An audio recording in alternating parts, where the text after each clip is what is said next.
We made it.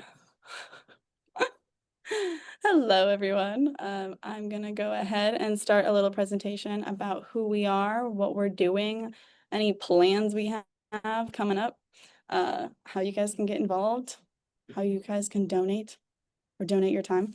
I'm Kira. I work with the managing department, or the marketing department more so, and I'm the interim host for today. So this should be fun. I'm excited to talk to Dr. Ziebell. We are an international student-led, minority-led nonprofit for medical advancement and also pre-health mentoring or expertise in the resources that you need to kickstart your degrees into medicine. And we have a round of doctors and a bunch of people who are not only doctors in medicine, but they're also doctors in other fields. And so we kind of showcase a lot of people shadowing. Just so you know, we do have closed captioning to accommodate anyone's abilities and their needs. If you notice something that's not accessible and you think that you have an idea of how we could be more accessible, you're welcome to email us at this info@prehealthshadowing.com and save us as a contact so we don't go into your spam.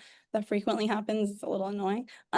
You can also join our email list that we'll send out email reminders of these upcoming sessions, how you can get involved, what you need to do. And we just had a recruitment fair not too long ago last week. And if you're interested in having any of that information, that's also posted on our socials. So if you do want to stay in the loop, we have Instagram, TikTok, X.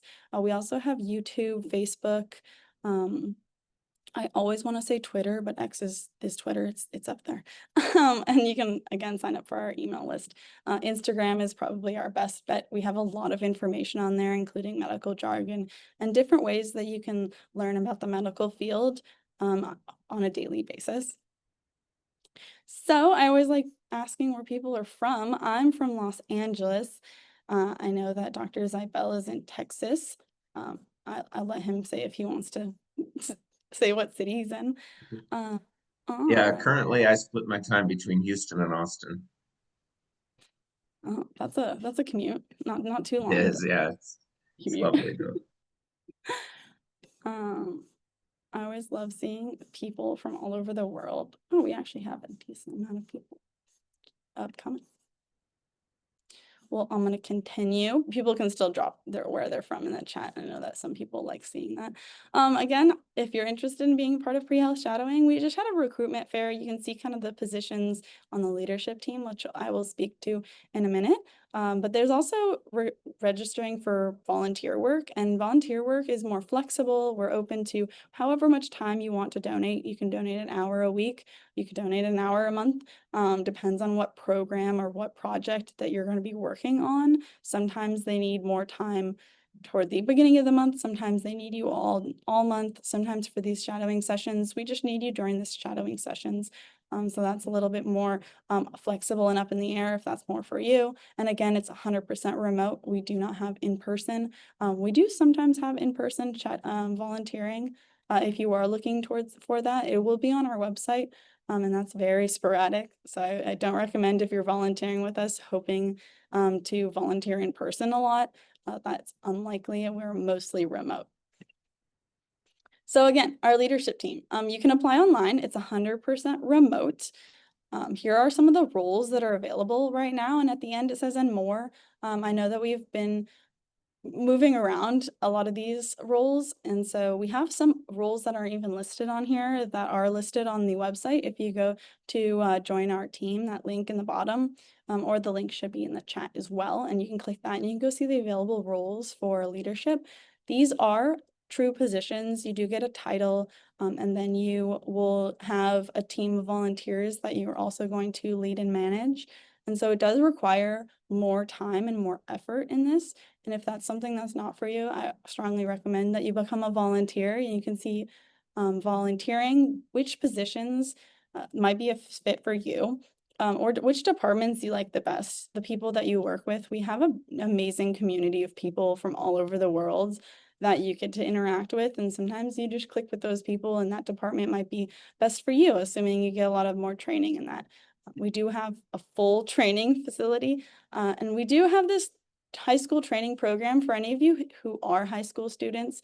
This offers leadership and healthcare education for pre-college learners, and it's a way for you to start an organization or a club on your high school. We do have a college program as well. It is fully trained. If you're interested in that, we do have a form on our website to become a high school trainer, and then that will be primarily remote as well, but it would be you establishing a club on your campus, so that we can also broaden our reach, but also you can set up your own kind of leadership expertise in the pre-health world. So I always think that's amazing. And we do have a lot of high school students on our teams. So if you are interested in doing that, I strongly recommend you look forward to it.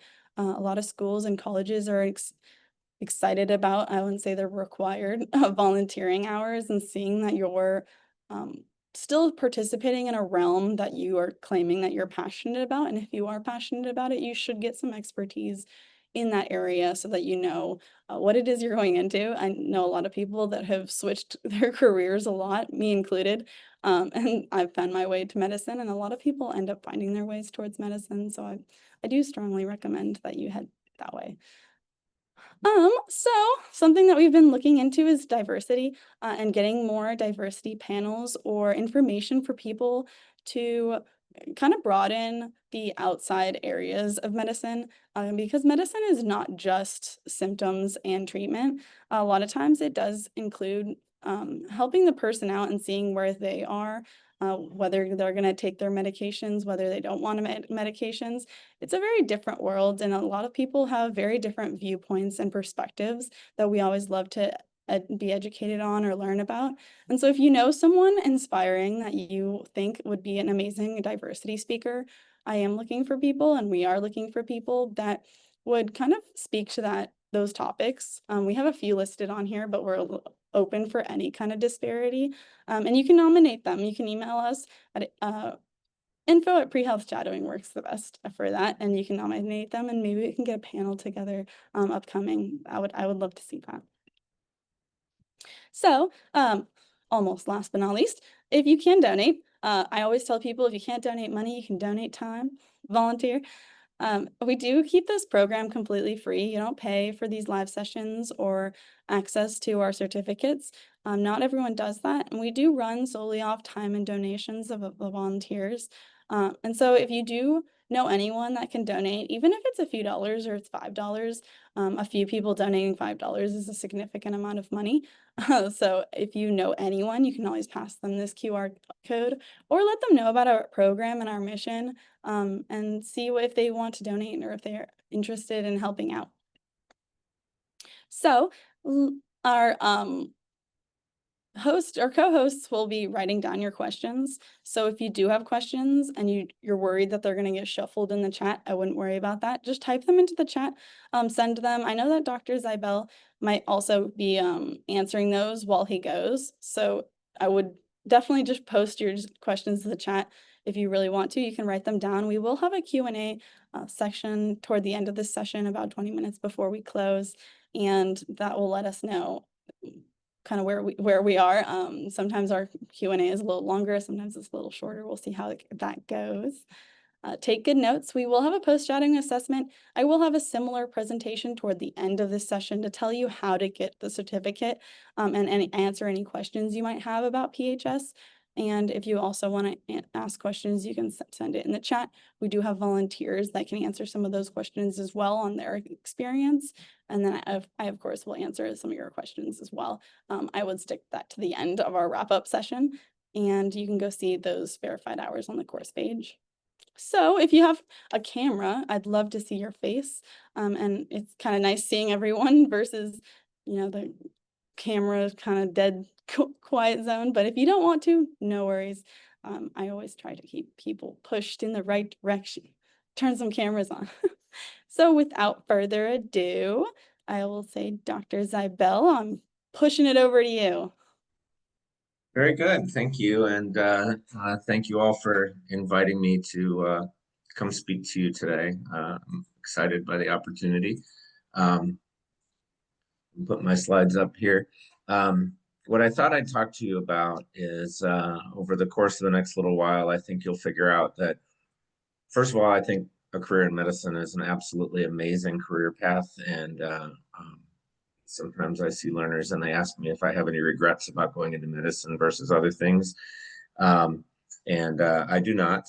And part of that is just because the ability to help people, to relieve pain and suffering, to make people's lives better is really extraordinary. The trust that people put in us is such a privilege and an honor that few people really get to experience. But then even among that, with medicine being a really unusual career path relative to pretty much anything that anybody else does, I've had a rather unique path within that subset. So very few people have had a career like mine. And I thought that I would talk to you a little bit about kind of how that happened and what things I did actively to lead in that direction, and then what things were just sort of random and fell in my lap, and how we take advantage of those sorts of opportunities when they come up. So we'll talk a little bit about the phases of getting to where I am. Like I just now learned that some of you may still be in high school, which I think is absolutely cool.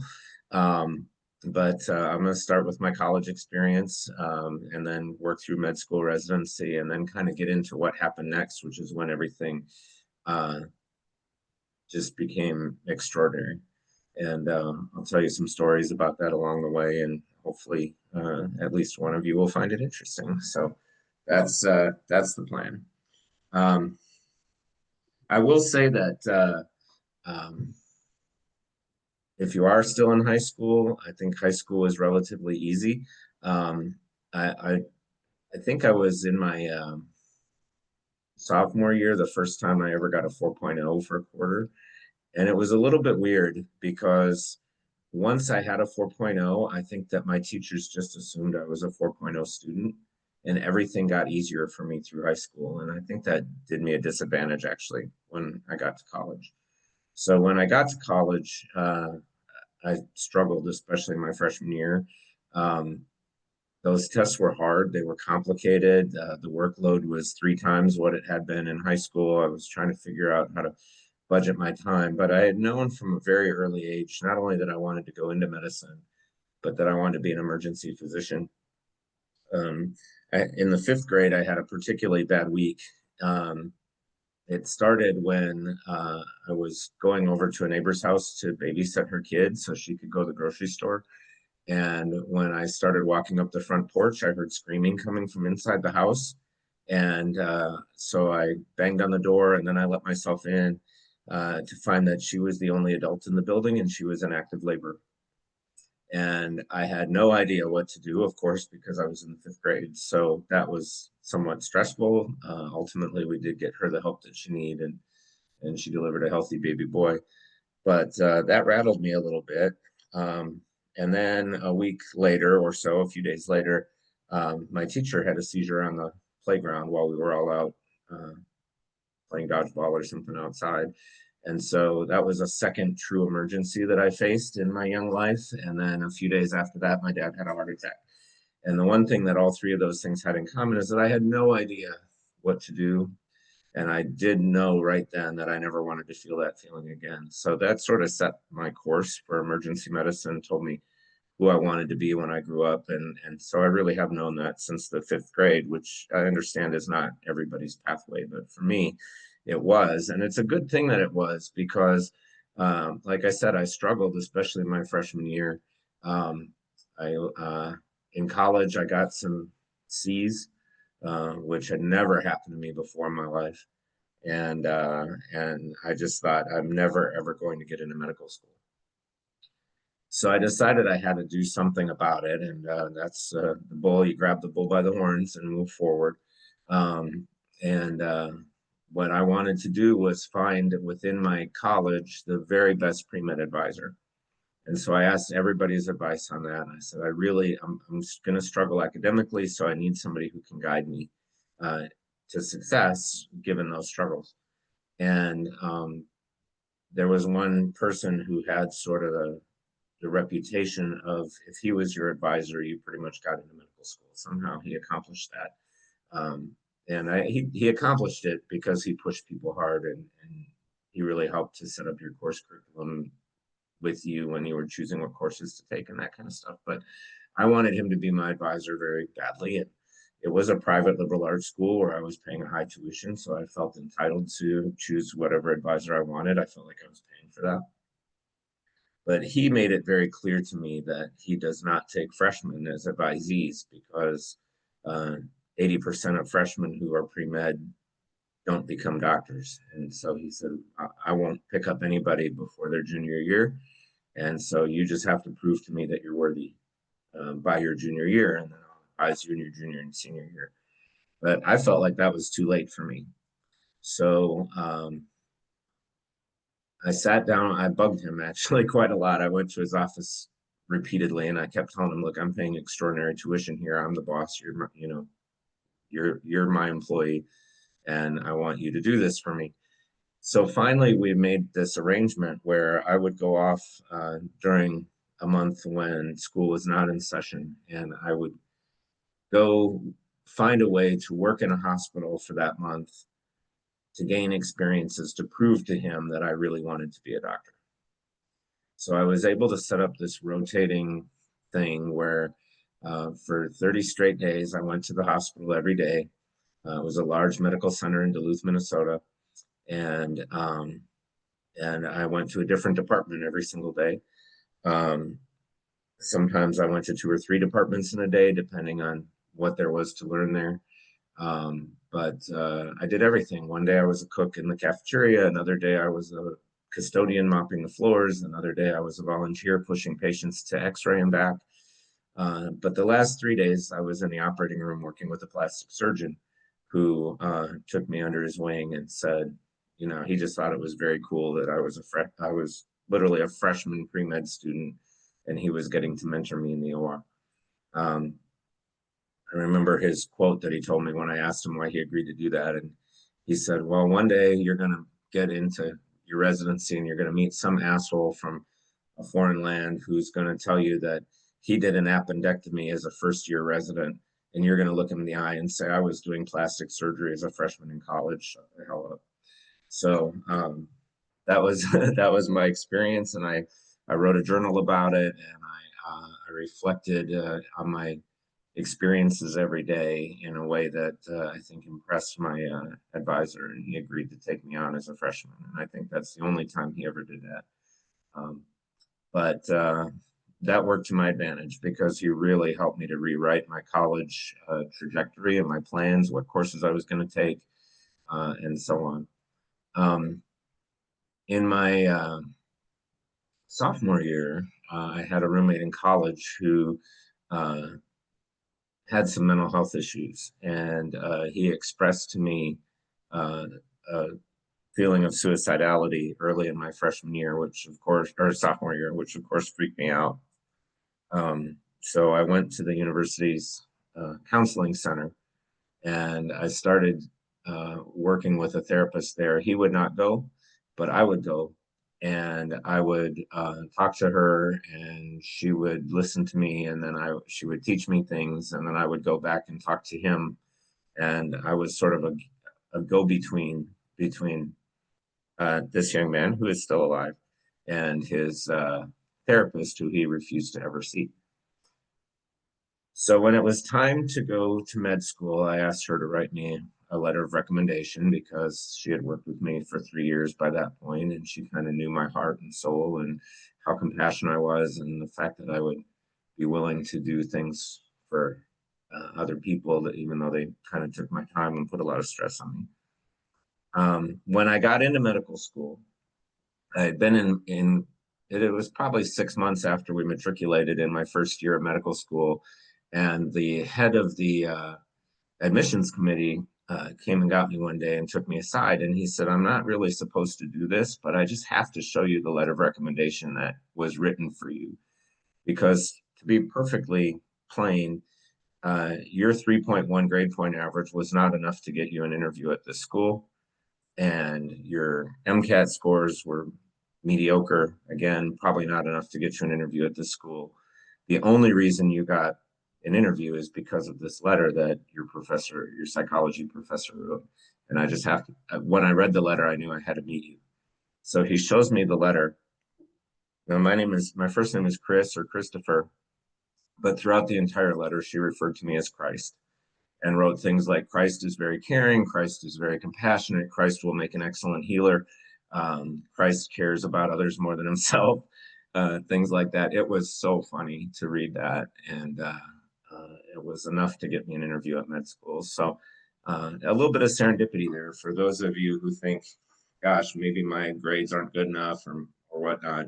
If you're aimed on the path, and you meet people along the way who are impressed by who you are as a person, even if your grades are not straight 4.0s, your MCAT scores are not to the moon, there's still hope for you, because it's really also in part about who you know.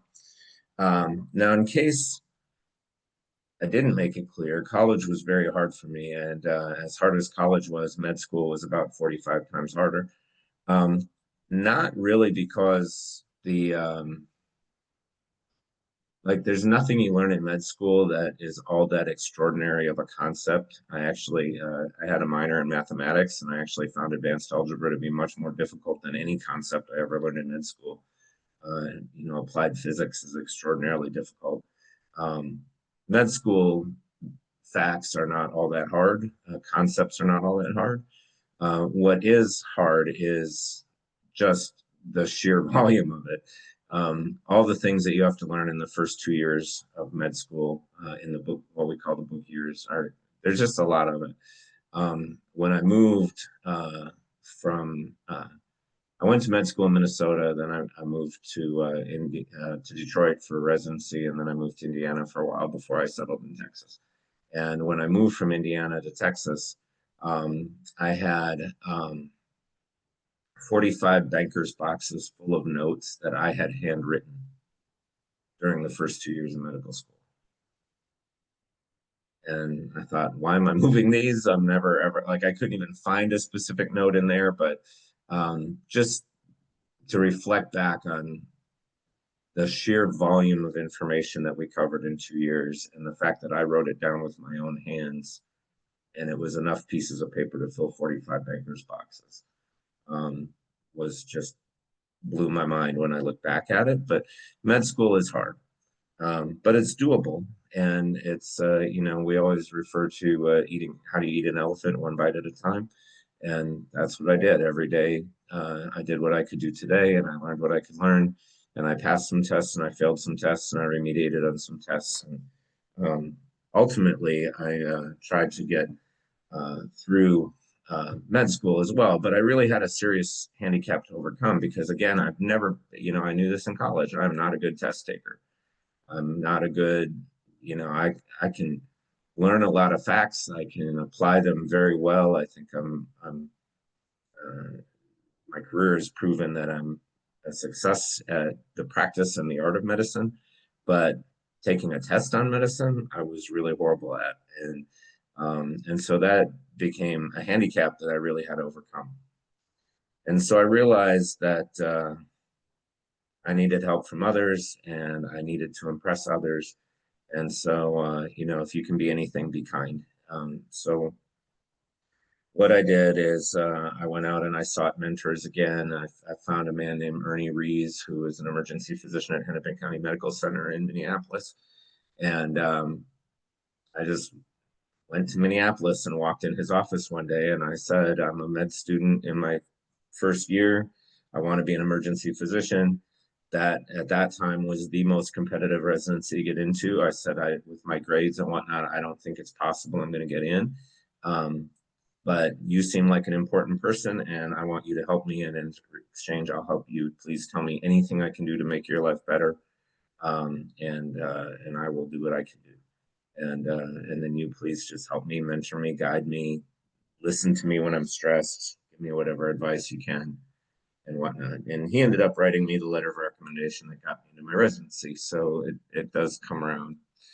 I feel like this picture is what I was like in the first 2 years of med school with Dr. Rees, because every single time that he turned around, I was just in his office with my wide eyes and my bright red hair going, "What can I do for you today, Dr. Rees? What can I do to make you happy? How can I help?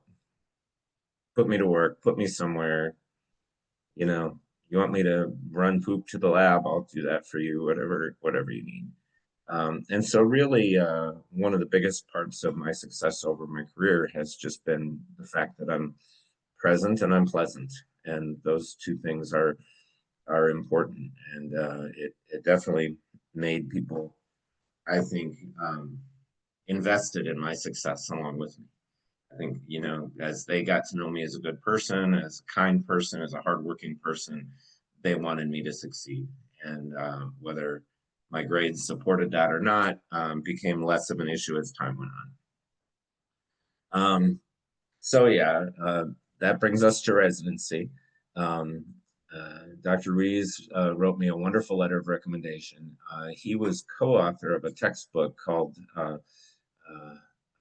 the Emergency Medicine Study Guide, written by a lady named Judy Tintinelli, who's one of the most famous emergency physicians who's ever lived. And she was running a residency program in Detroit. And again, my grades through the first 2 years of med school were not great. My clinicals, I got off to a pretty good start. And so that was good. I think I had studied so much in med school because I did so bad on tests that I actually was smarter than some of the other kids when I got on the floor and started taking care of people. I had a lot of skill in applying the knowledge I'd picked up over the previous 3 years, and that showed. And so Dr. Rees sent Dr. Tintinelli a letter, and he said, ignore everything else and hire this kid for residency. And so Dr. Tintinelli took me in, and residency was crazy. At that time, this was about 5 years before they initiated duty hour restrictions.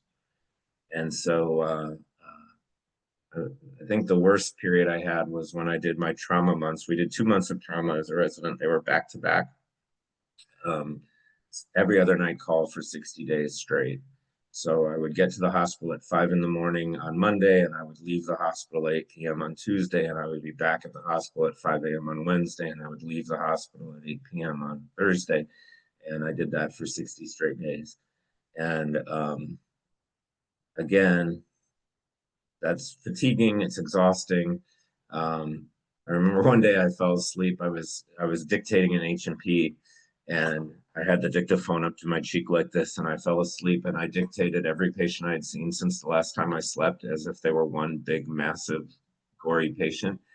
And I couldn't get the transcriptionist to type it. We didn't have EHRs then. We had written notes and transcribed notes, but she said it would have been about 65 pages if she had typed it, and she just wouldn't do it. But I thought it would be a really fascinating study on what goes on in my head when I'm that tired. So that was hard. But I met a guy in that time in my intern year when I was doing the back-to-back trauma months, who was a general surgeon, and he became the guy who did blocking and tackling for me. He knocked people out of my way. He was very well respected in the institution and very well known, and he had the mentality of a surgeon, so he was kind of a bully. And he would just, anytime I struggled or was, wishing that my life would be a little bit easier, he would go and figure out what to do to knock down a roadblock for me. He also had MS, and he had developed MS about 4 or 5 years, or was diagnosed with it about 4 or 5 years before he met me. And so he recognized that although he was trained as a surgeon and was somewhat renowned as a surgeon, he wasn't going to be able to practice surgery much longer because he couldn't take the risk of having a flare-up of his MS while he was in the middle of an operation. And so he realized that going to the operating room was not something he could do anymore. So he knew he needed something else to do. He kept on teaching. That's how I met him, is he would do teaching rounds and whatnot. But he also decided to branch out and do a side business so that he could remain a productive member of society beyond just whatever limited hours he got as a teaching surgeon. And he founded a little company that makes pizzas, and they're what differentiated them from other pizza companies is if you ordered one, you always got two. Pizza, if you've heard of it, Little Caesars. That was this guy. And so I learned from him about seizing opportunity and, you know, trying to really make lemonade out of lemons. And it was very inspiring to see what he had done with his career when life threw him a curveball. I also had a mentor who was very well known in the EMS world. And one day he invited me to ride along with him to go to an EMS meeting where they were talking about some kind of EMS business. And it was about 2 hours away from where I was doing my residency. And so we rode together in the car and had a little chit chat along the way. And he seemed like a nice guy. And right before we were going to go into the meeting, we went into the men's room to pee and whatnot after the long trip and be ready so we could go in the meeting. And I was at the left urinal, he was at the right urinal, and as he peed, he farted. And I was like mortified, first of all, that I even was in the room with him because he's such a big, important guy, but then also that he did that. And then it wasn't bad enough that he farted, but he said, "Oops." And that just like humanized him for me. And in that moment, I kind of like my whole attitude about superiors changed. And that was, I think, the first time that I realized that all of these people like Dr. Tinelli and Dr. Rees and anybody else I might meet in my career, and this really has come to bear later, like they're just humans and they fart when they pee, and you know, whatever else happens, there's you know, they're all just humans doing the best that they can, and sometimes they say whoops. And so I kind of buried that lesson down inside for the rest of my residency, but it helped me to have, like, before that day, I wouldn't necessarily like walk up to an attending and say, I want to do the next central line, I want to do the next code. After that day, I was like, I don't give a shit. Whoever, you know, these are just people who fart. Like, so what? I'm going to just do what I need to do to learn what I need to learn to be the best doctor I can be. And I did that sometimes 110 hours a week for 3 years. So I mentioned that I went to Indiana for 5 years after residency, and that was a great experience. I was in a little town called Muncie, Indiana. It's in the middle of nowhere. It's famous only for ball mason jars and transmission factory, and a university called Ball State University, which is only famous because David Letterman graduated from there. And probably y'all are so young you don't even know who David Letterman is anymore, but he was the previous Stephen Colbert. But anyway, Muncie, Indiana was kind of an armpit of America from my perspective because I was young and I was single and I didn't have a lot going on. The biggest thing that happened in the 5 years that I was there is that they opened an Outback Steakhouse, and the line was 5 miles long to get in because it was the first nice restaurant they'd ever had. And so, you know, from a medicine point of view, I learned a lot because it was out in the middle of nowhere and we had to do everything. We did all the trauma, we did all the strokes, we did all the heart attacks, and there really was nobody around to compete with, and there weren't other residents, and there weren't these other things going on. And so it was really just us on the front lines of everything. But ultimately, I realized that I was just going to rot in Muncie, Indiana, because other than having a really amazing job, there was absolutely nothing else there for me. So I moved from Muncie, Indiana to Austin, Texas. And I joined a group there, and that was in 1998. And I had been there for about 3 months. All I was doing was working shifts and going home. They would not allow me to work more than 16 days a month because they said I'd burn out if I worked more than that. I'd been working 20 or 24 or 30 sometimes shifts in Indiana. But they're like, no, we're going to cap you out at 16 because you need to have work-life balance and whatnot. So, and they paid more. So I was working half as much and making twice as much. And that was a pretty good combination, I thought. So So I stayed there. But at that time in history, there was this movement within emergency medicine of there were some ER doctors who felt like their boss should never make any money off of them, that all the money should go to the docs at the bedside, and the companies practicing medicine was bad. And I tried to kind of point out, I was new there, so I didn't want to get caught in the middle of a fight. But at the same time, I was like, look, I came here from somewhere else and I'm making twice as much money and working half as hard. If my boss is getting rich doing that for me, I'm not mad. But they were. And so they formed a union and they went on strike.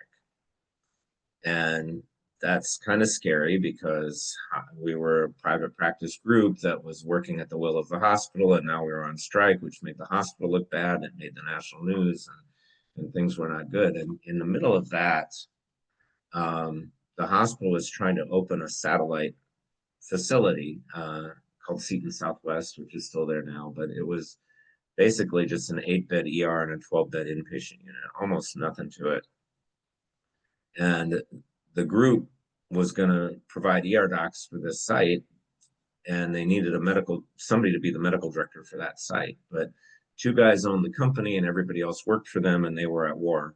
And so the 2 guys were not going to successfully recruit anybody to be the medical director at this new site. Everybody was kind of holding out for more. So because I was neutral in the whole thing, they said, asked me if I would be willing to do this. And somehow it was more responsibility, and I had to be on 24/7 pager call in case one of my docs got sick or something happened. And it was going to pay less because it wasn't as busy of a site as the site I was working on. So it was more responsibility for less money. And I thought, why would I want to do that? So I negotiated with them a profit sharing piece. I said, okay, this is a small site for you, but it's important to the hospital network that you're a part of. You're trying not to lose your contract because these guys are on strike. I will take the opportunity and become a medical director, although I had no visions of being a leader up until that point. But I want half. Half of the profits from this site are mine. And they didn't like that, but they didn't really have a choice. And so I became an owner of the company, but only a small part of the company. There we were. Now suddenly I'm one of the owners who's working with these guys who are on strike. So I've always been a person who wanted to do what was fair. So I started sitting down with people from both sides of the argument, saying, look, I'm new, I'm new here. I don't know everybody's grievances, but it seems to me if we're all interested in helping humans, that we ought to be able to find common ground in the middle somewhere. And we started negotiating a fair way out of the strike situation. And ultimately what we came up with is that the 2 guys who owned it, plus me, would convert our company, which at that time was called Post Emergency Physicians, into a new company. And then we would gradually sell that new company. The new company would be a partnership, and we would gradually sell the equity of the old company to the new partners until they had, sort of bought it down. I felt like the original owners had value in what they had built. So they shouldn't just have to give it away. And yet I also felt that the guys who worked there for a long time deserved to have some ownership because they'd been there for a long time. So we found a way to transition from a proprietorship to a partnership. And I had the honor of being able to help broker that deal in a way that made everybody happy in the end. And so it began. That started me on a journey of leadership. So here I am at the small site, Seton Southwest, out in the middle of nowhere, seeing 8 patients a day and wishing for more, working a few shifts here and there at the busy site so I didn't lose my skills, but going to some meetings because I was the medical director and medical directors go to meetings.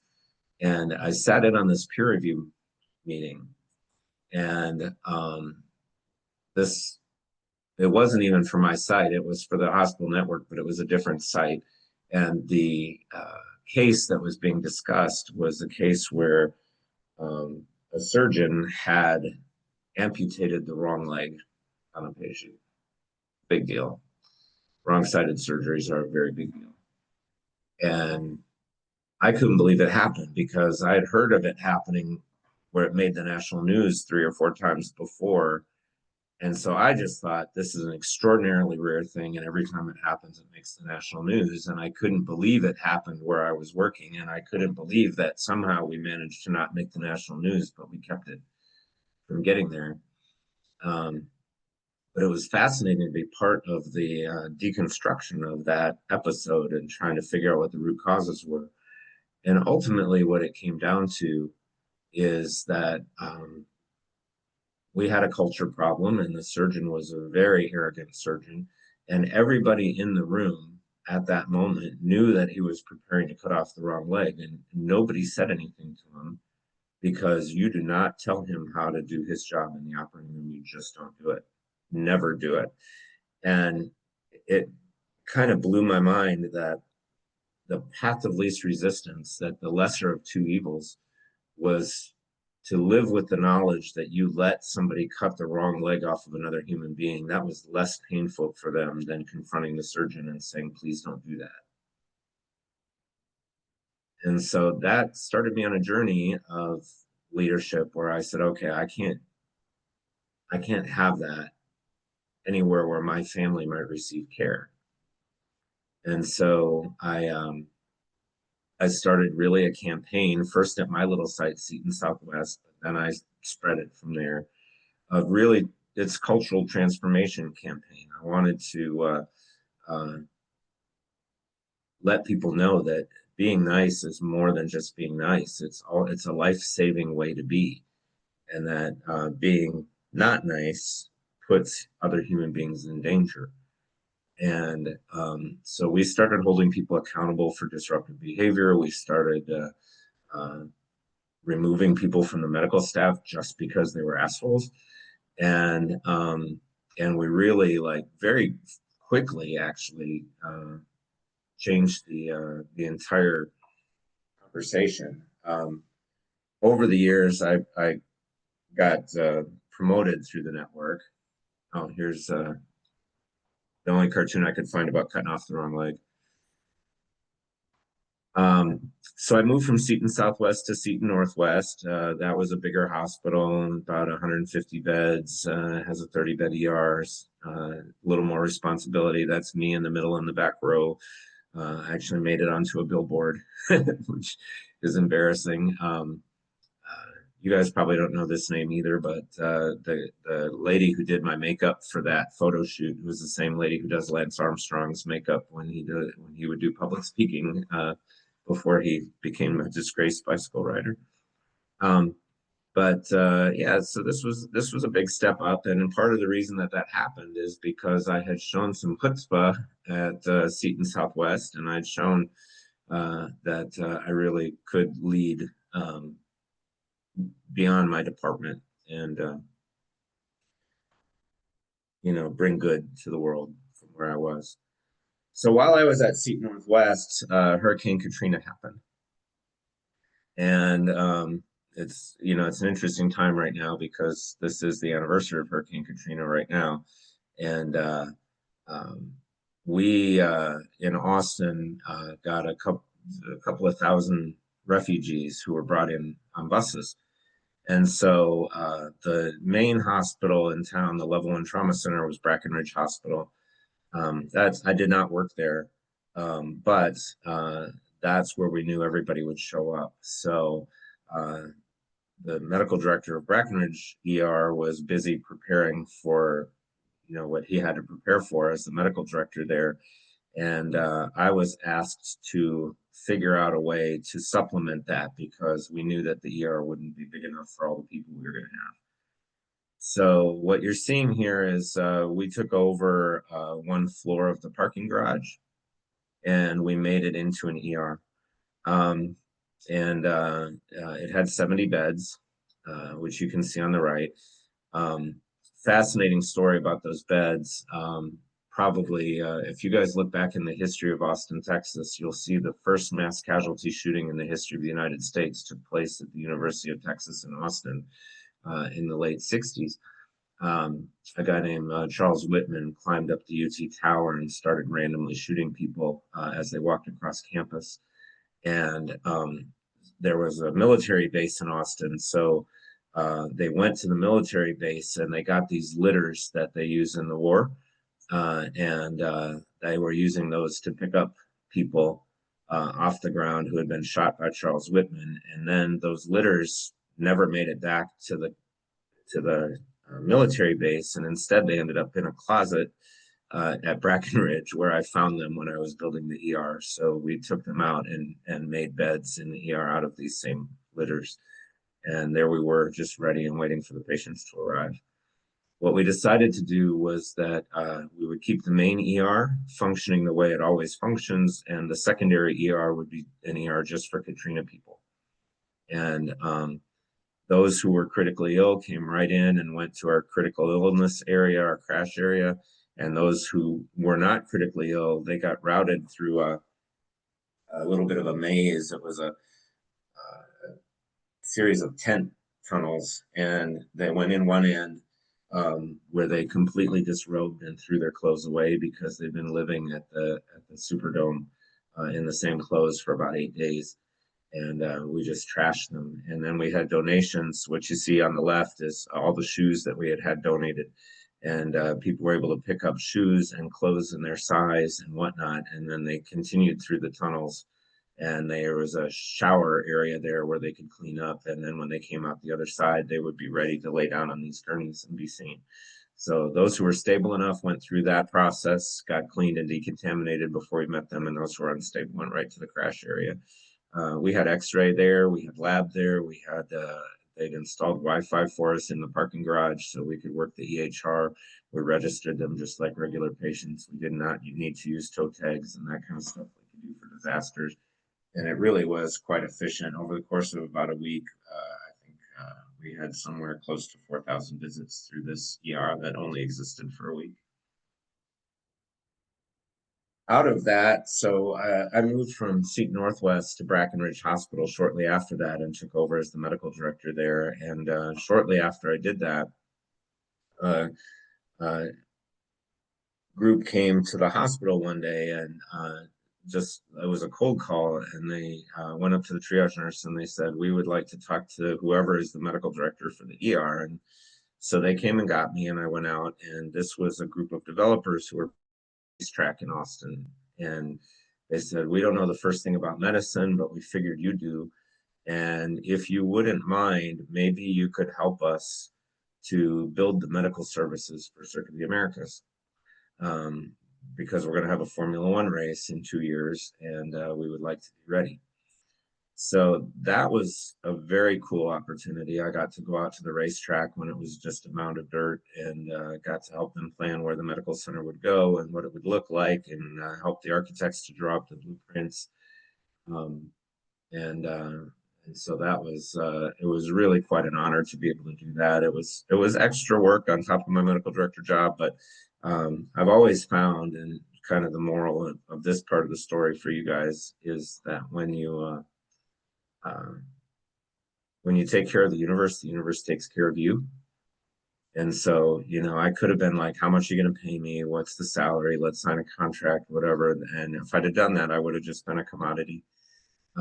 Instead, I was like, of course I'm going to help you. I want this to be successful for my community. I want people to be healthy. I don't want it to be a dangerous place. And so I'll help you.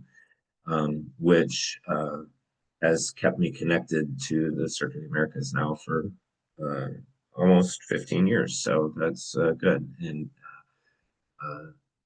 because of that way of being, kind of an odd and funny story. Everybody was busy one day when I was working at the racetrack. It wasn't quite ready to go yet, but people were wanting to come see it. And so one day, one of the guys stops by the shell that ultimately became the medical center, and he said, "Could you do me a favor? I need you to run to the airport and pick up somebody." and bring him back here because he wants a tour of the site as it is right now, and all of us are too busy to go. So I got in a little bit of trouble for this because I drove to the airport in my Honda Civic Hybrid and stood with my little sign, and that's where I picked up Mario Andretti and drove him in my Civic back to the Circuit of the Americas.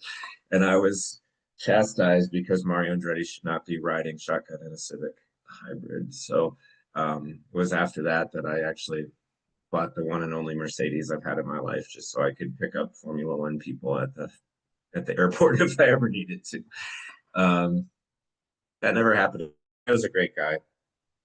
He was fun to talk to, and it's just an opportunity that we had. So once, and that's Mario on the bottom left, or bottom right, I mean, in the middle there, with my team that I built up for Circuit of the Americas. And there we take care of all of the athletes, but we also take care of the crowd. So one of the things that happened with Formula One is that I really didn't know how to supply the medical center. I knew that we were expecting 250,000 people to be on the venue. I knew that for every 100,000 people, you generate 100 ER visits a day.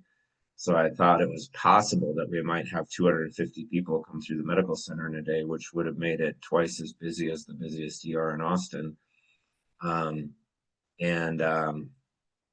I had no idea how many doses of Tylenol I should have stocked as a supply. I had no idea how much nausea medicine, whatever. So I tried calling people who do this work elsewhere, and they all, unlike most aspects of medicine where people are ego driven and they like to show you how much smarter than you they are, and they share their information willingly. This group of people is entrepreneurial, and people who do this kind of medicine consider themselves elite and special.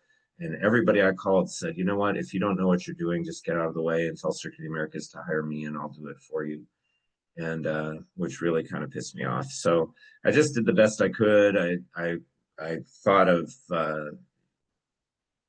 every contingency I could. I ordered the medicines, I ordered the sutures, I ordered the splinting materials and cast materials and crutches and all that kind of stuff, random numbers of things that I thought I should have. And then you show up. So the race, the practice is Thursday. They show up on Thursday and they do a little warm-ups. They practice on Friday. They qualify on Saturday, and then they race on Sunday. And but the teams show up usually on Tuesday. So we open the medical center on Tuesday and Wednesday, and getting ready for the things that happen Thursday through Sunday. And the first 10 people who came into the medical center all had malaria, which was not something that I had anticipated or prepared for, and had no supplies for and no tests for or anything like that. So that kind of taught me a lesson about studying the migratory patterns of Formula One drivers as they make their way around the world. But we got pretty good at it pretty fast after that. The second year, we had X Games. We did that for 3 years. That was an immense amount of fun. The picture in the upper left is one that came off of my camera when I was standing where nobody else could stand because I had the doctor badge and could go there. And it was just meeting these athletes. We had a really cool episode. This guy, well, not cool for him, I guess, he crashed, but we had a guy who crashed on his motorcycle and the handlebar caught him in the neck. And we brought him into the medical center and I did an ultrasound, and it looked like maybe he had damaged his carotid artery. And so I said, dude, I have to send you to the trauma center. I think you may have a very serious problem there. And if you do, you could end up having a stroke and being paralyzed for the rest of your life. And we need to know this, and we need to know it quickly. He was 21 years old, and I really didn't want him to be disabled like that. And he did not want to go because he said, my event is coming up in a little over 2 hours that I'm really good at. And that's the event where I could win the gold medal. And if I win the gold medal, I'm going to make enough money to support my wife and child for a year. And I really don't think I should miss that opportunity by going to the hospital when I feel fine. And so I made a bet with him, and I got him to trust me. And I lined everything up. I was able to get him from the Circuit of the Americas to the trauma center in a helicopter. I told the pilot, don't power down the engines, we're going to do a hot offload. And I cleared a table on the CT table so that they were ready to receive him. I had the trauma surgeon meet him at the elevator. I had a radiologist standing by to read the images. He got a full trauma evaluation by the trauma team. He got a full body scan. He got it all read. It all thankfully turned out normal. We put him back on the helicopter, returned him to Circuit of the Americas. He got off the helicopter in his underwear, got on a golf cart, zoomed across the racetrack, putting his gear on as he went, got to the start of his event with about 4 minutes to spare, did his trick, won a gold medal, and then gave me a huge shout out on international TV, which I thought was pretty cool. And then he came back and visited with us, and he said, there's no such thing as an athlete leaving a venue and then coming back and competing. That just doesn't happen. And I'm like, well, here it does. That's what we try to do. We take care of people and we try to make it good. We also got the MotoGP races to come there. That's my favorite event out of all the events because those guys are so crazy. And it's not that I ever want anybody to get hurt, but I know they're gonna, and I know that I get to be the guy who takes care of them, and that's very cool. This particular year, this dog ran out on the track and created a hazard, which I think made one of the best pictures of motorcycle racing I've ever seen. You can see the dog's got his knee down, just like the bike rider. He's ready to take that turn.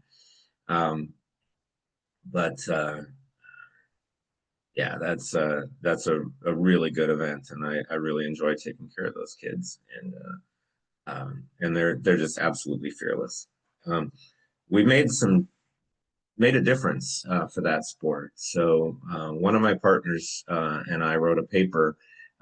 He followed the MotoGP for every race that they had in the world for one season. He literally went to every one of them.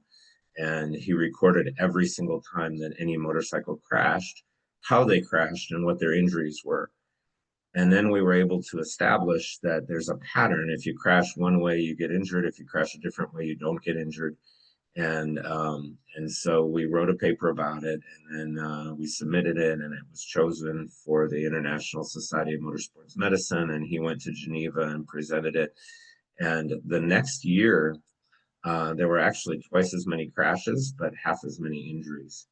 So in essence, it had a fourfold impact on the amount of injuries that these drivers received, because he taught them if you start to go down, the way that you crash hard is if you're going down into the turn and you start to go too low, that's called a low side. And if you crash that way, you really don't get injured.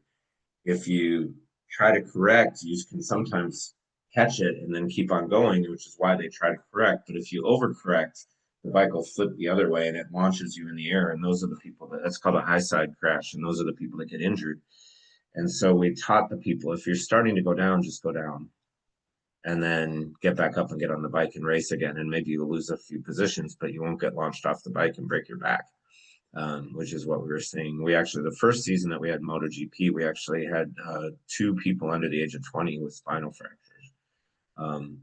Then since we wrote that paper, we've never seen that again. So all of that's pretty cool stuff. So out of that came ice hockey. The Dallas Stars, which is the NHL team, was creating an affiliate, kind of a bush league team called the Texas Stars. So the AHL feeds players into the NHL. The ECHL feeds players into the AHL. So we're the second to the best. They had heard a little bit actually about how I took care of athletes, because I was never formally trained in sports medicine. I just picked up what I picked up working at Circuit of the Americas with X Games and with MotoGP and with race car drivers. And so since I wasn't formally trained in it, I thought, well, how is it different taking care of an elite athlete than it is taking care of anybody else? I'm assuming it has to do with concierge type medicine. Like my job is to kiss their ass. So that's how I always took care of people at Circuit of the Americas, which apparently was unusual. Getting that kid back from the hospital in time to do his event was unusual. started to get a little bit of reputation for that. And so when the Texas Stars came, they called me up and asked me if I'd be interested. And I love ice hockey. My partner and I never had any kids, so these guys are all young. They're in their early 20s, most of them, and they're trying to build. They're at the beginning of their career, most of them. They're trying to make it in the NHL, and about a third of them will or have. And so this really became extraordinary opportunity for me. I do this for free. They don't know that I do it for free. They think I'm getting rich off of it, but it's goodwill for me. And out of this, because I was doing this, and I was doing Circuit of the Americas, I was able to convince the Dell Medical School in Austin to create a sports medicine fellowship. So now we actually train people to become sports medicine doctors. And I've learned obviously an awful lot about the craft of sports medicine over the years. But it all kind of started just because, again, I showed up. Back to that picture of the puppy under the gate. I was there. I was coming to games anyway. I would poke my head in the training room and just let them know that I was there, and they knew who I was because they work at Formula One. And frankly, a lot of these guys are like starstruck over Formula One anyway. And so the fact that I knew some of these race car drivers and stuff impressed the athletes. And so they wanted to know me, and I wanted to know them because I felt like I could enhance their life and make them better. So on this page, let's see, down in the upper left, that guy, Husey, he lost those front teeth when he was in junior high school and never had them replaced.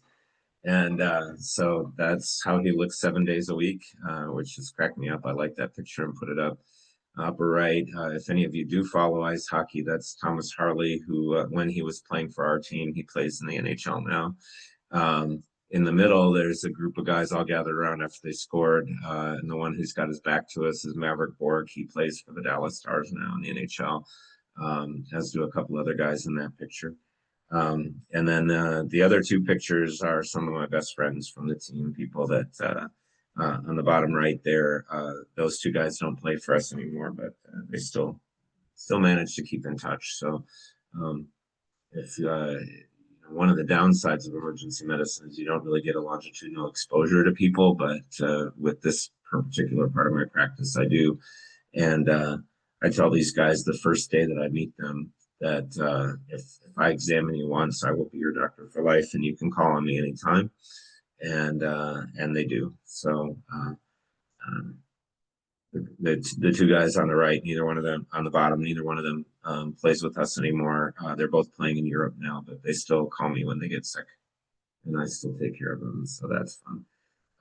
And then that's me in a goalie mask. They had goalie mask night at the arena where they were giving away goalie masks. They're just cheap plastic ones, but I wore that for the whole game. It made my guys laugh. So I threw that picture in there. So also along the way, I met and started dating someone that I love very much to this day, who is was at that time a student studying radio, television, film in Austin at the University of Austin, University of Texas, Austin. And he went off to Hollywood to become a writer, started working on The Young and the Restless, and has since earned an Emmy for that. That's in the middle on the right, that's me and him and Fortune Feimster, if you recognize her. We were at an event and she was hanging out with us a little bit. And so that was a fun day. The Young and the Restless, because Michael worked for the Young and the Restless, sometimes they had a medical consultant, and he always required 2 weeks notice. Like, if you're going to ask me a medical question, you have to give me 2 weeks to research it and I'll get back to you. So they would ask him medical questions for a long story, but he was not available to them for short things. Like, sometimes they would call me while they're in the middle of filming and they'd say, we're filming a scene right now and here's what's going on, ABC. would the patient have oxygen on, yes or no? Like they wanted it to be realistic, but they didn't think about it in advance. And now they're just about to shoot the scene and they need to know if the patient needs an oxygen tubing on or if they need an IV or whatever. So they would call me. And as a result of that, I got invited to the Emmys. So that's in the upper middle. That's me the first time I went to the Emmys. They didn't pay me for that work again, but they did pay for my airfare, my hotel, and my ticket to get in the Emmys. And I got one of those swag bags that everybody talks about, which is very cool. If any of you are Dukes of Hazzard fan, the girl in the middle on the bottom is the original Daisy Duke. I met her at an Emmy party and we just sort of hit it off and hung out all night. I'm drunk, she's drunker, but it was, that was a lot of fun. And then on the left, I got to go backstage at CBS. I was in the bowels of the building one day and I happened to find the big wheel, which was not on stage. And I spun it and it did not go doo, doo, doo, doo, doo, because it's just sitting backstage and that's a sound effect that they put in. So, these are just a few of the opportunities that happen when you show up. That's really my only point in sharing these and showing these. I'm a big Trekkie, so as a part of being able to hang out with these people and go to events, I met some Star Trek people in the upper left. That's Lieutenant Uhura from the original Star Trek series. This was the second time I went to the Emmys, and I recognized her right away, and she was sitting in the front row all by herself while everybody else was mingling. And, before the show started, they're all mingling and they're all excited and they're all talking in their little circles. And I looked up and she was just sitting there all alone. So I thought, well, she farts, so I'm going to just go talk to her too. And so I went up and I said hi, and she was almost grateful that somebody noticed her. And I tried not to be a starstruck kind of guy. I just tried to, ask her if she was enjoying, did you have a good dinner? Were you, who are you here with? That kind of stuff. And so we hung out for about 15 minutes and just talked about life.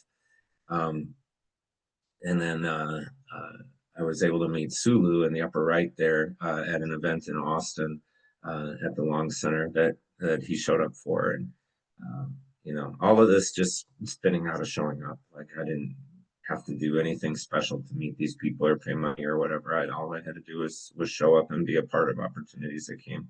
When I met Captain Kirk, that was a weird day. You can't exactly, like, if you see, I'm real chummy with Uhura and Sulu, but Kirk and I are separated by some distance because I met him during COVID and we were actually separated by a plastic wall.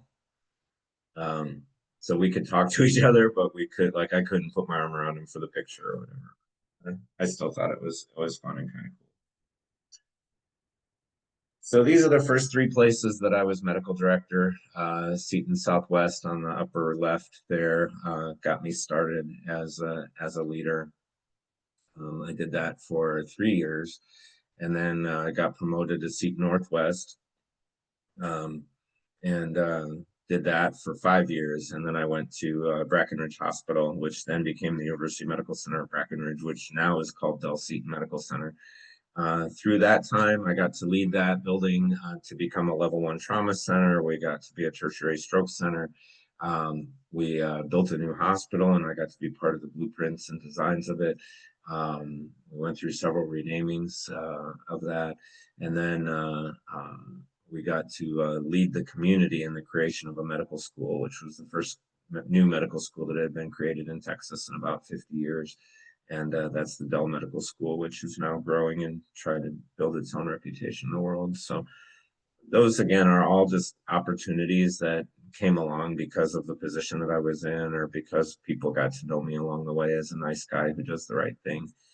And so you'll hear this theme, or you may have been hearing this theme, like all these things that I did that I didn't charge anybody any money for, and I didn't get any contracts, but out of it are these opportunities that came my way.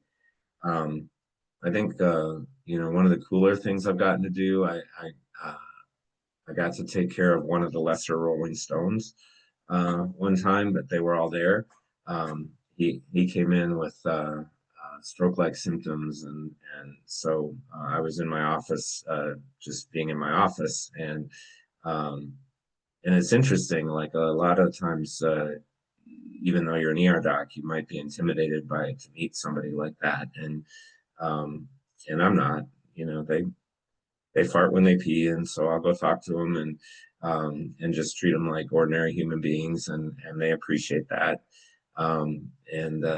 And so it was a really great experience.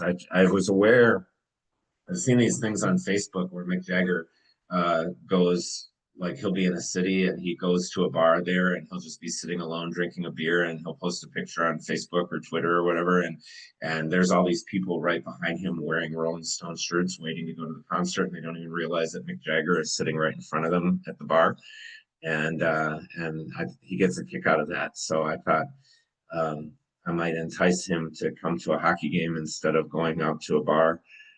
But he thought hockey was a game that junior high school girls play in the grass in the summer, and he was not interested in that.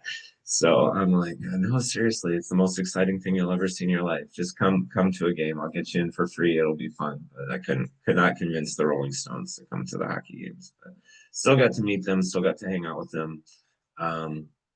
Mick Jagger's brother Chris wrote a song that he sent to me later. It's called "Waiting in Line for the Jab." He wrote it during COVID, and it was about when he finally got the opportunity to go get his shot for the first time, and when the whole world was scared, and he had thought of me because we had spent a few hours together at Brackenridge, so he sent me a link to the YouTube video and said, "I think you'll like this song." So that was kind of cool. He thought of me later. Now I am the medical director at Houston Methodist Hospital's ER. That came about in part because, again, people knew my reputation at Dell Seton, and Houston Methodist was having an issue with leadership. And so they asked me if I would come and clean things up. So that's what I'm trying to do right now. It is, again, it's an extraordinarily prestigious position. I'm honored and humbled to be able to do it. So that kind of brings us up to present day. I'll stop there. I might have not allowed a full 20 minutes for Q&A, but I thought you guys might just enjoy seeing like what one pathway looks like, and how easy it can be to achieve these things if you just show up and treat people nice. I definitely love seeing the other side and not just the medical side of your job. And with that being said, I haven't seen a question yet, so I'll start it off. A lot of people tend to ask the same questions that I'll probably end up asking you eventually.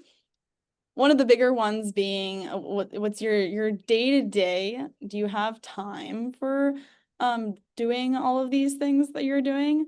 Or would you say that you're making more effort to put in that time? I know a lot of people are trying to avoid burnout, so that's also one of those things. And do you think that your field kind of allows more time for that? Or are you actually putting more emphasis on trying to do that? Emergency medicine definitely allows time for that. Like if somebody I shouldn't say just, like, it's an extraordinary honor to be an emergency physician. That can be your career, where you come in, you work 12 days a month, you have 18 days off, and you see patients while you're at work, and then you don't do anything else with your time. And those people will make a good living. They'll make, $250,000, $300,000 a year doing that, and have plenty of time with their family. But also, one of the things I was kind of subtly stressed here is that there's all kinds of opportunity within emergency medicine to do other things. There's sports medicine, there's EMS, there's research, there's administration, there's travel medicine, there's international medicine, there's disaster medicine, there's pediatrics and geriatrics and so on. And so there's all this variety in there. And that's one of the things I really like about it. So what I will say is I love what I do so much, and I don't think I've had a bad day in my career. Like, there's days when I come home exhausted, but I still feel good. And not everybody gets to have that in their career, regardless of what they go into, but that's how it's been for me. And because of that, it would be really easy for me to lose myself in the work and just be the work guy.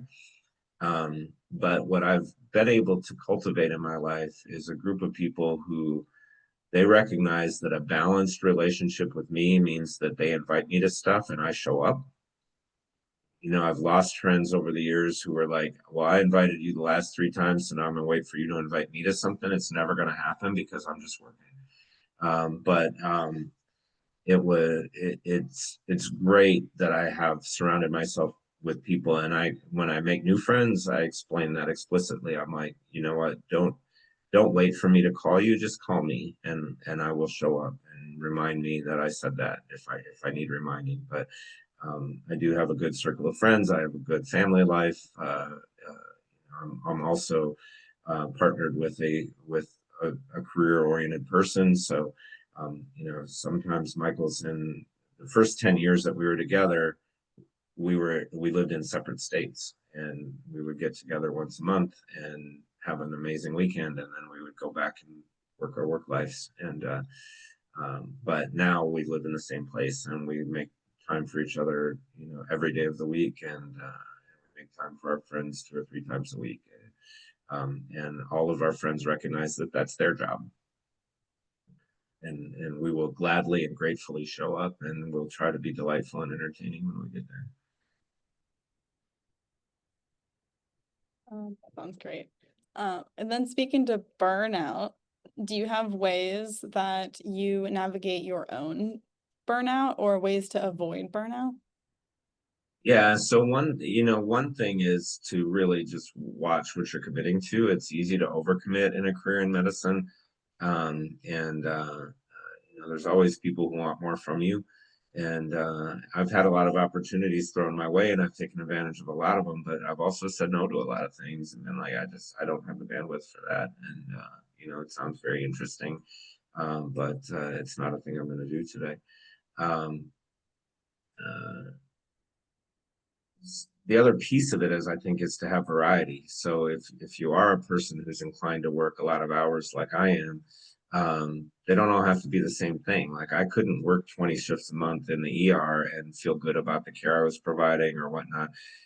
Now I work 8 days a month in the ER, and when I get to see patients, it's an honor, it's a privilege. Like, every time I see a patient, I sincerely say, like, it is an honor to meet you, and it means something to me that you trust me with your body and you trust me with your health. And I just want you to know that I recognize the privilege that is. And I don't burn out to that. Even when people are assholes, or they're, you know, whatever, they're cussing at me because they're drunk or whatever the case may be, I'm still just like, you know what, that's fine. It's still a privilege to care for you. And but that's because I have so much variety in my life. And so, you know, one day I'm an administrator, the next day I'm a hockey doctor, the next day I'm going to Hollywood to go to the Emmys, the next day I'm doing whatever. And so I can keep busy at my career, but I'm doing different things. And like, one thing I didn't even mention is for getting ready for the first Formula One race, we had I was meeting with the head of EMS, and I said, you know what, the community, the ERs of Austin, Texas cannot handle. There was a UT football game that same weekend, and so we knew we were going to have 750,000 extra bodies in Austin that weekend, and we knew that the ERs couldn't handle that. So we said, what are we going to do to decompress the ERs to help with capacity? And so we set up a tent on the corner of 4th and Congress in what was then a parking lot, and we put a couple of paramedics in there and a couple of police officers, and we created a sobering center, a drunk tank, a place to drop off intoxicated people rather than take them to the hospital or to jail. And that kept the police on the streets, it kept the drunks out of the ER, and everybody was happy. And out of that, we created the Austin Travis County Sobering Center, which is a big deal in Austin now. So, you know, you get these opportunities that come along, and it just adds that variety, and it adds, you know, building a medical school is not something I thought I was going to be doing when I interviewed for my residency. But, you know, there we were. And by having that variety in there, I think that's part of what keeps you whole. And follow your interests. And don't try to pigeonhole yourself. I remember asking my mom when I was young, you know, what, before I really had firmly committed to emergency. I think I was probably like at the 4th grade level, and I was like, what should I be when I grow up? And she said, just find something that you love doing so much that you're willing to do it for free, and then figure out how to get paid to do it. And I mentioned, earlier, Lance Armstrong, that guy made millions of dollars riding a bike.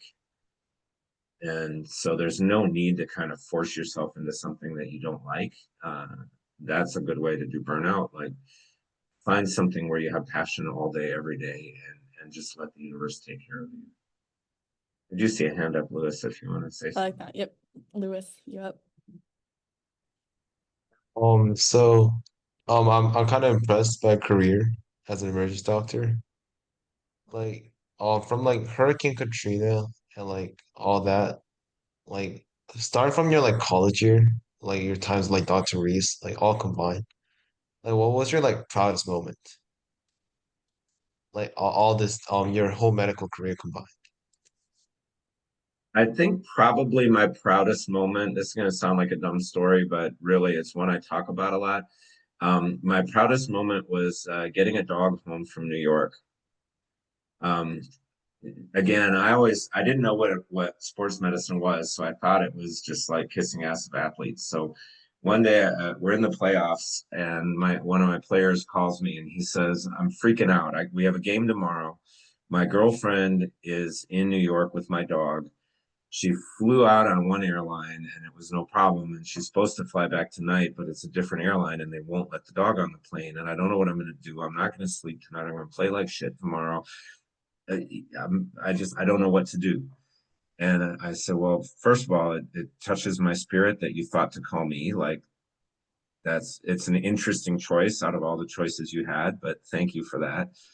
And second of all, um, don't worry about it. I'm going to get your dog home somehow. So I want you to take your melatonin and go to bed. And I want you to get a good night's sleep. And I guarantee you that by the time the game starts tomorrow, your dog will be in your apartment, and your girlfriend will be at the arena." And he's like, "Okay, doc, I trust in you." And I'm like, "Just chill out." So then I called his girlfriend and I said, "Hey, are you freaking out?" And she goes, "Yeah, kind of." And I said, "Okay, do me a favor. Pet the dog for me." She's like, "What?" I'm like, "Just pet the dog." She's like, "Okay, I'm petting the dog." And I said, "You feel better, don't you?"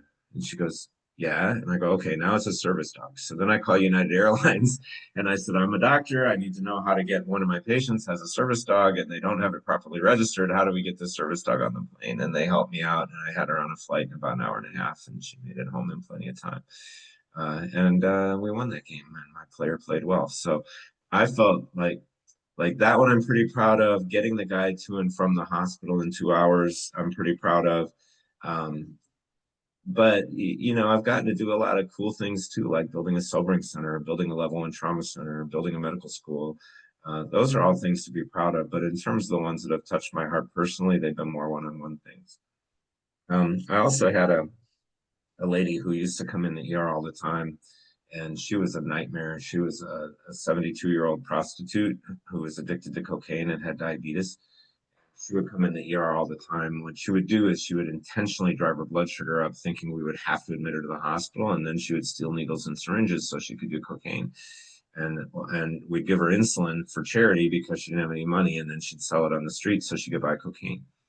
And so I started trying to put boundaries up around her care, and she would get mad at me. And one time, I remember she threw a bucket of water on me in the ER, and another time she like pulled her skirt up and took a crap on the floor in the middle of the waiting room because I was putting boundaries around her care and telling her I wasn't going to let her in the ER. And every single encounter I had with her, I told her, the only reason I'm doing this is because I think you could have a better life than you have right now if you would choose to. Like, you live a life of fear on the streets, selling your body to strangers for drugs, and you have nothing. Like, you're sleeping on concrete. It's not right for you. You're 72 years old. You should live out your remaining life in a better way. And right about the time COVID started, she disappeared, quit coming to the ER altogether. And then about a year ago, I got a call from a caseworker for the city of Austin, and she said, "I just wanted to let you know that this lady died today." And but she told me I was not allowed to reach out to you until after she died. But immediately when she died, I was like, the first call I was to make is to you, and I'm honoring that request for her. And I was like, that's crazy. And she said, yeah, well, her message to you is, I heard you. And, you know, what she heard was when I just kept telling her every single time, I know you can have a better life than the life you have right now if you will just choose to do so. And during COVID, she heard it. She decided to comply with a social worker. She got off drugs. She got an apartment. And she lived in a housed environment surrounded by friends. I learned later that for her 1 year sobriety, it was still during COVID, and she had a karaoke sobriety party on Zoom, which I think is just such an amazing, karaoke Zoom just blew my mind. But yeah, that's how she celebrated her 1 year of sobriety. So, you know, you'll have these kind of stories once in a while in your career where you can walk away knowing that you touched another person's life in a way that changed them forever. And those kind of things do make me proud. Well, we probably have time for one you. question if someone has another question. If not, I'm going for it. Can I go? Sorry. Yeah, go for it. This might sound stupid. How many times did you take your MCAT? I'm sorry? How How many many times did times you take your did you take MCAT? How many times did I take what? Your MCAT. Oh, I only took it once. But I got, you know, I did okay. I was mediocre on it, and I only took it once because I just didn't have any reason to believe that if I took it again, I would do any better.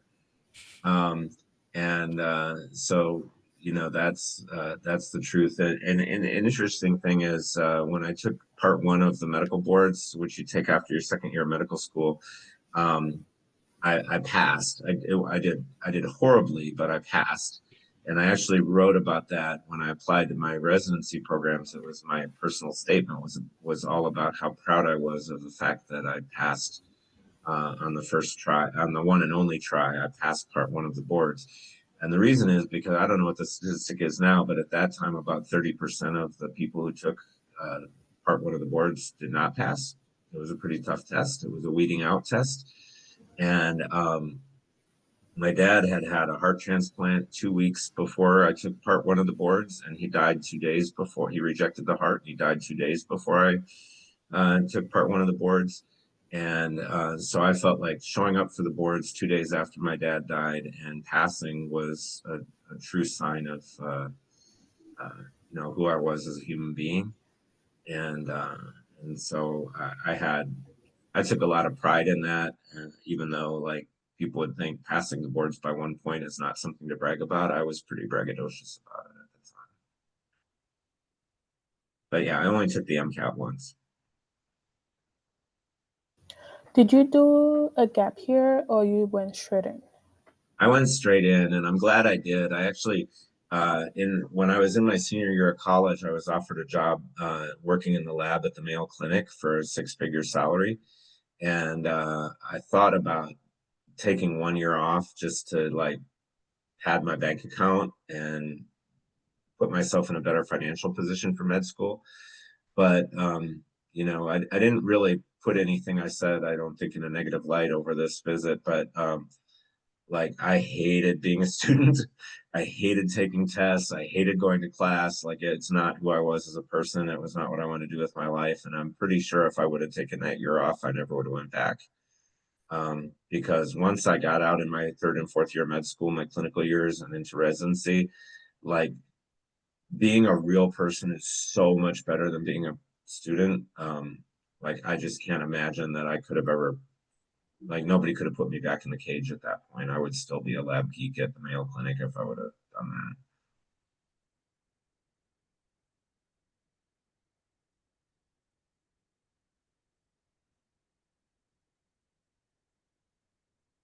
Vivian asked one last question. This is the last one, guys. You're Yeah, I'm looking pushing, at you're that. pushing. Recommendations for seeking physician mentors. I think, you know, when I had the luxury of knowing exactly what I wanted to do in my life from a very early age, as I said early on. So when I tried to identify mentors, like in college, when I pursued Dr. Heitkamp to be my counselor for my pre-med advisor, I did research on all the available pre-med advisors at my school, and then I picked the one who had the reputation for having the highest success rate at getting his mentees into medical school. So it was a very targeted, I picked him because of who he was. When I got into medical school, and then I knew I had to pave a way for myself to get a residency. I connected to Dr. Rees, and I'm trying to figure out how. I don't really remember how I learned his name, but I'd heard his name, and then I met him at a pre-med event or whatever, and he was just nice. And I thought, I need somebody who's, he's in his mid to late 50s at the time, and he had co-authored a book, and so I knew that he kind of knew some people and that he had a reputation, and he just wasn't a dick to me. He was kind, and it made it easy for me to be kind back. And so I really chose him because he was in the field I wanted to get into, and he was willing to invest a little bit of time and effort into me. And it made me feel good to be around him. And so that's a good way, I think, to, look for people who maybe have some connection, who can help you to get to the next level. Maybe make some introductions to you. I've often heard, like, my partner Michael often says, I don't want to get a job in Hollywood because of who I know. I want to get a job in Hollywood because I'm an amazing writer and people should know that and want to hire me. And I'm like, yeah, that's not how Hollywood works. You will get skipped over because somebody wants to hire their pool boy because he's cute and he comes to their house every day. And so, don't be afraid to build relationships, and don't be afraid to leverage. You can have self-esteem and know that you're worthy of that thing which you are pursuing, and meeting people and having them be your mentors is one way of accomplishing that. It's one way of building your own success, and there's absolutely nothing wrong with that. It is not wrong to get hired for a job because you know somebody, because they wouldn't recommend you if you didn't deserve the job.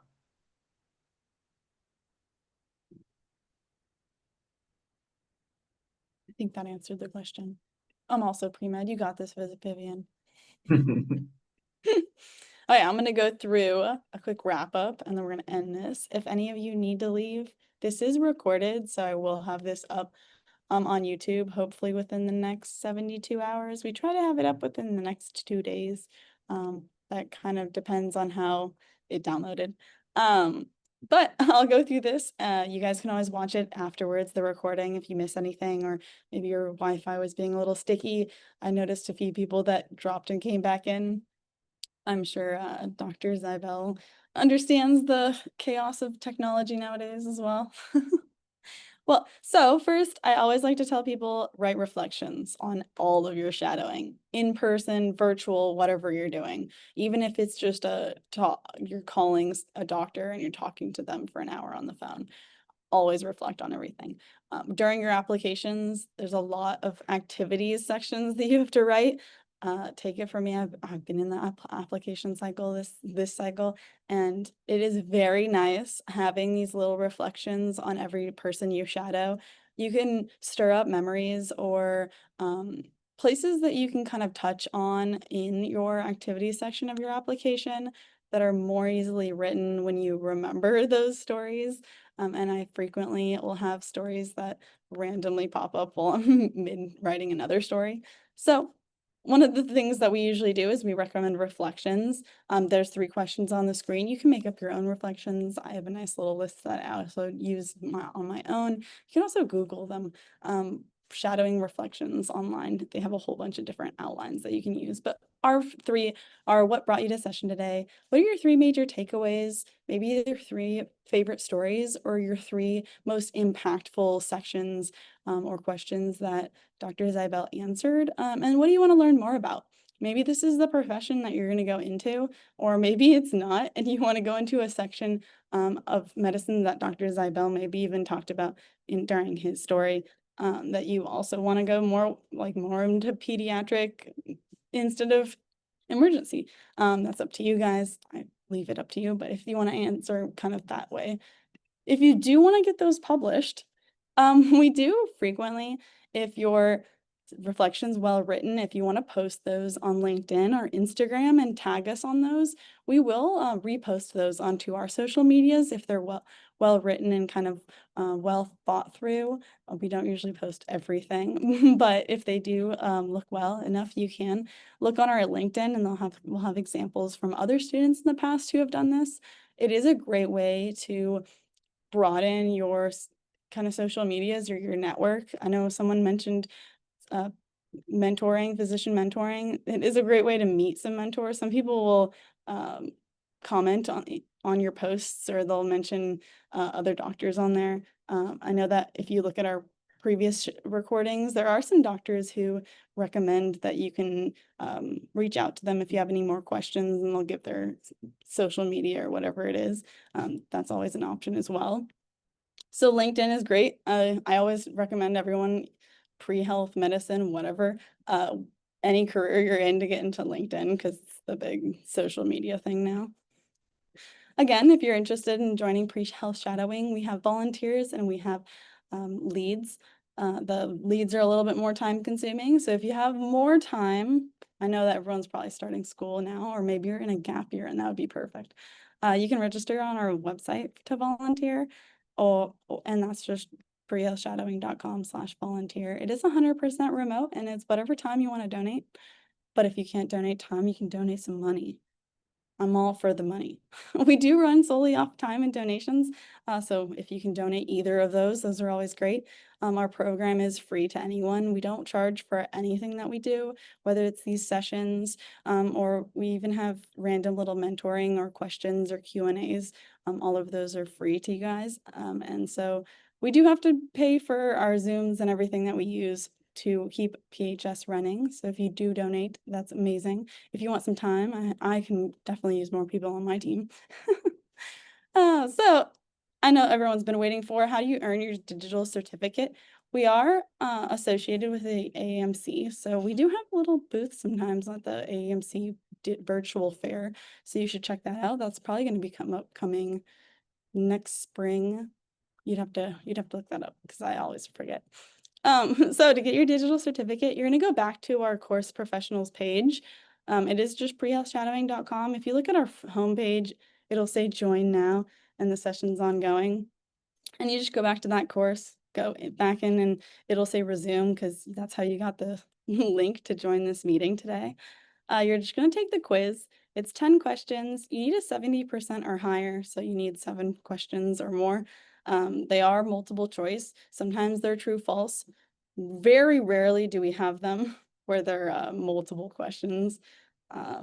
It's usually just single questions and true falses. So they're relatively easy if you kept up and you kind of paid attention to all the stories that Ziebell had to say, or all of his slides and information that he gave, then you should be perfect. We always recommend some notes, but if you didn't take any notes and you have a hard time getting the 70%, you can always watch the recording. This will be up indefinitely, so don't worry about taking it tomorrow or the next day. You'll have an infinite amount of time. Just like if you want to go back and watch any of our recorded sessions, say you want to go into emergency medicine and you want a few more hours of shadowing, you can always go look on our pre-recorded sessions on YouTube or on our website, and you can look for emergency medicine specifically, and then you can just watch those ones and get your certificates through that as well. And those are all up indefinitely as well. Don't forget though, when you finish the course or your quiz and you have a passing grade, sometimes there's a little banner at the top of our screen. You just need to exit out of that and find where it says finish this course. It'll be in your top right-hand corner. And so you can download that certificate.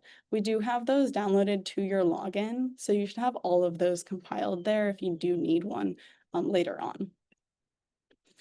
Again, if you missed any parts of this, it'll be on YouTube and it'll be on our website. Those are the easiest places to find it. It's actually the only place to find it unless you randomly run into it on Instagram as a highlight video. And be sure to catch us next session. I believe our next session is the 19th of September. We're hoping to have more in the coming weeks, but we're reaching out. We'll see. If you do have anyone that you'd want to host, or if you have anyone that you think is outstanding, and we would love to hear from them. You can always recommend someone reach out to us at info@prehealthshadowing.com. And I just want to say thank you guys for joining. And if you have any questions, stick around. I'm going to go ahead and kill the recording. And Dr. Ziebell, I just want to say thank you again for hosting and sharing your insights. I definitely loved all of your stories. All right, well, thank you for having me, and I hope you all have a pleasant evening.